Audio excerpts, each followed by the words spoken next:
शहजाद जी, क्या आपको लगता है, ये सवाल हमारा आप सभी से है, एक कॉमन प्रश्न है और उसके बाद हम चर्चा को आगे बढ़ाएंगे, लेकिन आपसे निवेदन ये कि जो बोले उसे अपनी बात पूरी करने दीजिए, बीच में टोकिए नहीं, आप सबको बराबर मौका दिया जाएगा।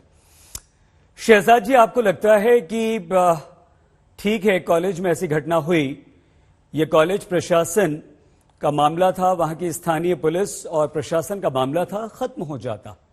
किसी साजिश के तहत इसे इतना बढ़ा दिया गया कि आज देश में जगह जगह प्रदर्शन हो रहे हैं, विभिन्न राज्यों में फैल चुका है, हिंसक प्रदर्शन हो रहे हैं और उत्तर प्रदेश के चुनावों के मुद्दे अब इसके आगे गौड़ हो गए हैं। मानते हैं शहजाद जी आप इस बात को?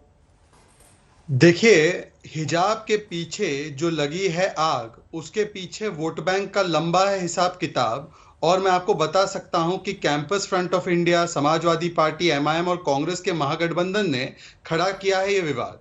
मैं आपको इसके तथ्य देता हूं सिलसिलेवार तरीके से। दिसंबर 2021 तक सईद अंसारी जी, इस पर कोई विवाद नहीं था। क्लासरूम तक हिजाब पहनने की परमिशन पहले भी थी और कई लड़कियां पहन भी रही थी, पर जब क्लासरूम महिलाओं की शुरू थी तब पिछले गत 35 वर्षों से कोई ऐसा चलन नहीं था कि क्लासरूम जब चल रही है तब आप ये हिजाब पहने।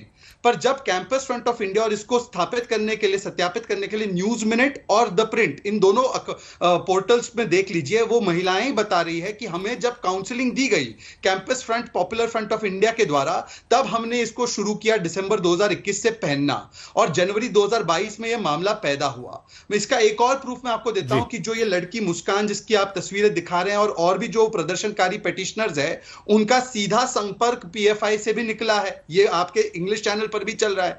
तीसरा प्रूफ, उन्होंने अंडरटेकिंग साइन की थी, तब उनको कोई समस्या, दिक्कत नहीं थी।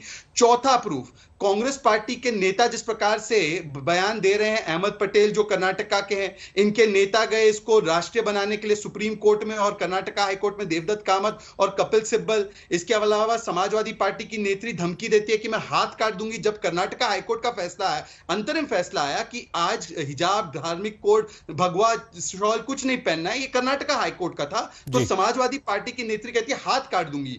मालेगांव में भीड़ को इकट्ठा होने दिया जाता है और एमआईएम के अब नेता बोलते हैं कि हिजाबी प्रधानमंत्री बनेगा। सोचिए उनकी सोच पर किस प्रकार से शरिया का हिजाब छाया हुआ है। किताबी प्रधानमंत्री नहीं, शिक्षित महिला प्रधानमंत्री नहीं, हिजाबी प्रधानमंत्री। तो ये तो काम केवल उनका है जो संवैधानिक पदों को भी हिंदू मुसलमान में बांटना चाहते हैं, जो वोट बैंक के सियासी शैतानी भाईजान है। मैं इनसे पूछना चाहता हूं, जब केरला की सरकार ने यही फैसला स्टूडेंट पुलिस कैडेट के संबंध में लिया तो कोई सेकुलरवादी इस पर नहीं बोला। जब केरला की मुस्लिम एजुकेशन सोसाइटी ने 150 संस्थानों में हिजाब पर प्रतिबंध लगाया तब कोई सेकुलरवादी ने नहीं बोला। जब सुप्रीम कोर्ट ने शहजाद भाई समाप्त कीजिए, दूसरों को मौका देना है। अब बात पूरी कर लीजिए, रोक नहीं रहे आपको, बात पूरी। 10 सेकंड में केवल बार बार सिखों के साथ कंपैरिजन की जा रही है। सईद अंसारी जी, आप भी जानते हैं कि कुरान में हिजाब 7 बार जिक्र किया गया है, पर उसकी अवधारणा वेशभूषा के रूप में नहीं, व्यक्तिगत और सांस्कृतिक अवधारणा है, जो 7 जगह पे उसका जिक्र हुआ है, सूरह 24 में और सूरह 33 में। और उसकी जो भी विनय, विनम्रता, सम्मान, आदर, गोपनीयता, इन तमाम चीजों के साथ उसका जो एक अंतर्दृष्टि मिलती है कुरान में। तो कुरान पाक में तो हिजाब की कोई परिभाषा नहीं है, और इसीलिए सुप्रीम कोर्ट 2015 में कहता है हिजाब इस्लाम का एसेंशियल हिस्सा नहीं है। इसीलिए केरला हाईकोर्ट ने भी यही बात 2018 में की, मद्रास हाईकोर्ट ने भी की। तो सिखों के किरपान के साथ, सिखों के कंगे के साथ, सिखों के जो केश है उसके साथ कंपेयर करना, यह सरासर नाइंसाफी भी है और बेईमानी भी है। मेरा सवाल है कि क्या आज किताब ऊंची होनी चाहिए, यूनिफॉर्म ऊंची होनी चाहिए, या हिजाब और यूनिफॉर्म के नाम पर मिस इन्फॉर्म करने का यह सहयोग नहीं, ये सोचा समझा राजनीतिक वोट बैंक का उद्योग है।